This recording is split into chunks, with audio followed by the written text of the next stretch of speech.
Dolly has given us a very good start with the flavor of the book.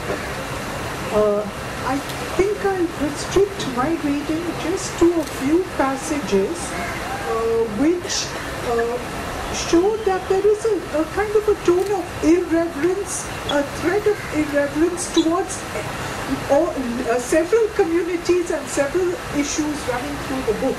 So Dolly's already given you a flavor of the characters, of the ambiance, of the setting. So I won't go into that because we will then run out of time for discussion. So I will read just a few things. Yeah, okay, I will just read a few extracts.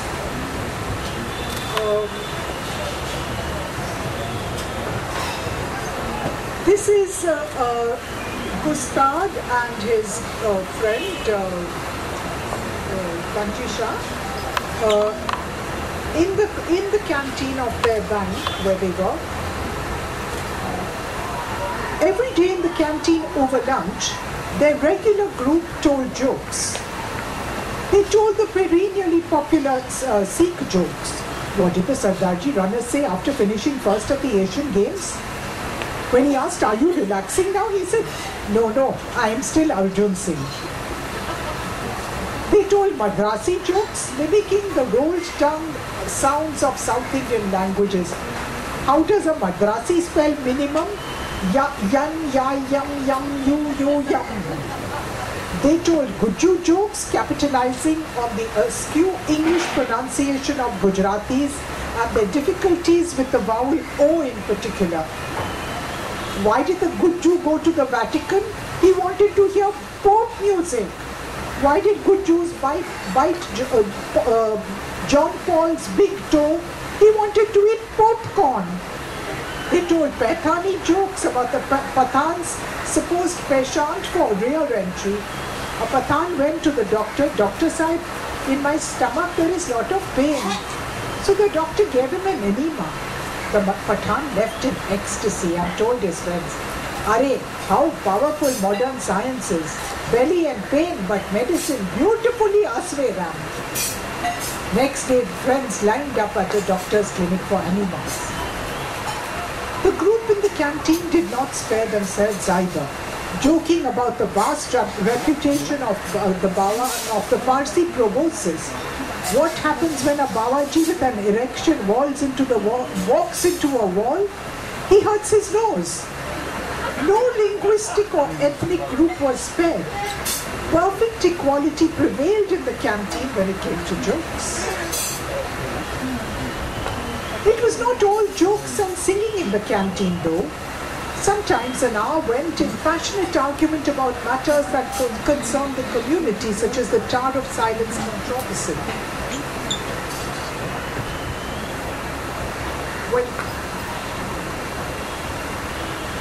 When the bank clerks and tellers debated the reformers' proposal to introduce cremation, tempers flared and there were bitter personal attacks.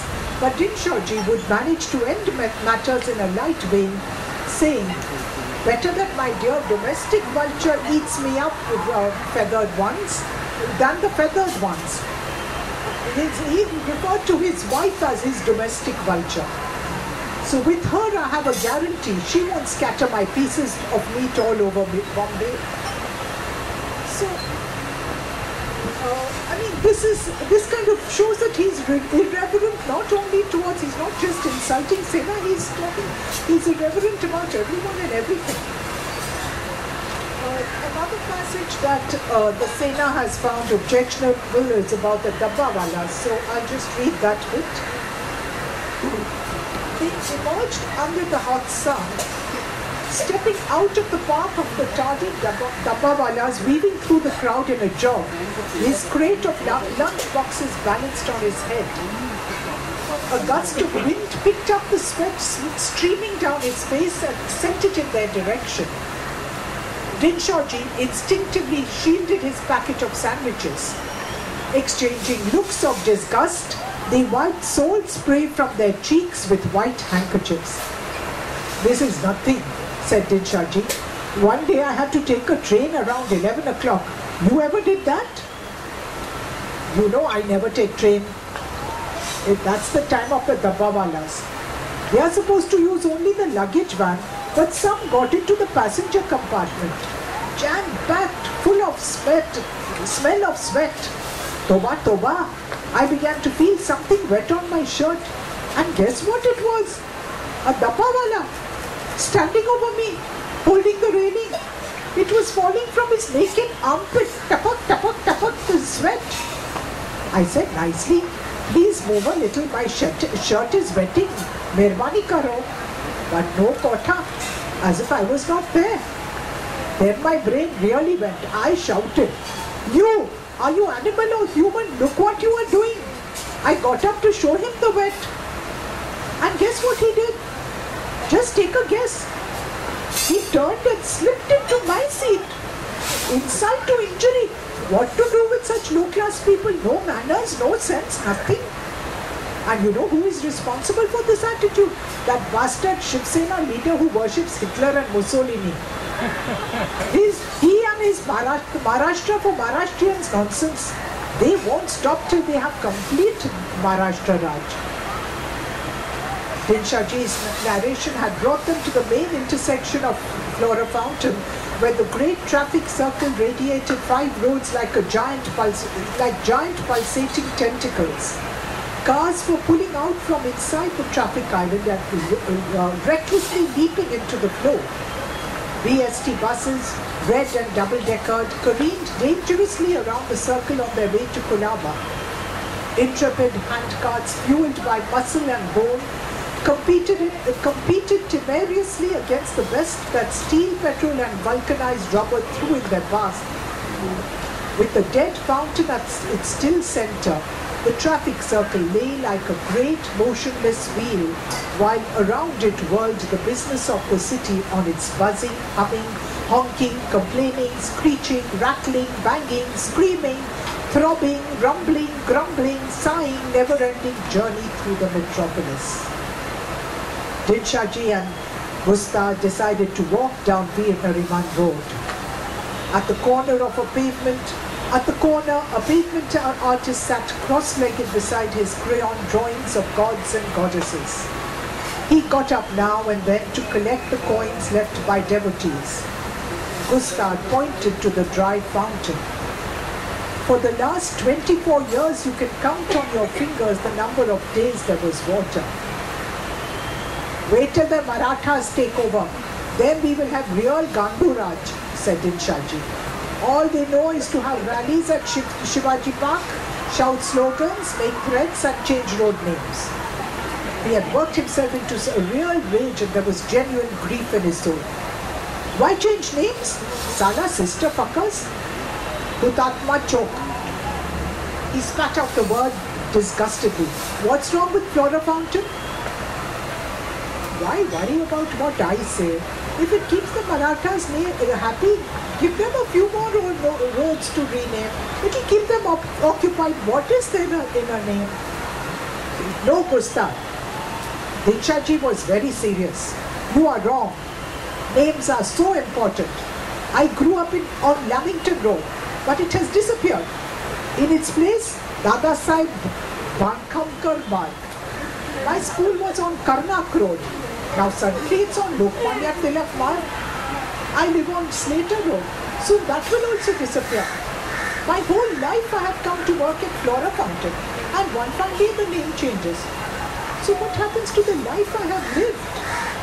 Was I living the wrong life with all the wrong names? Will I get a second chance to live it all again with these new names? Tell me, what happens to my life?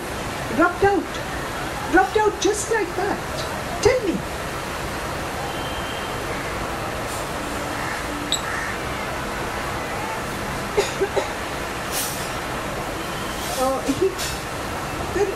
Through the book there is a thread, one thread that runs through the book is the war with East Pakistan, what was once East Pakistan.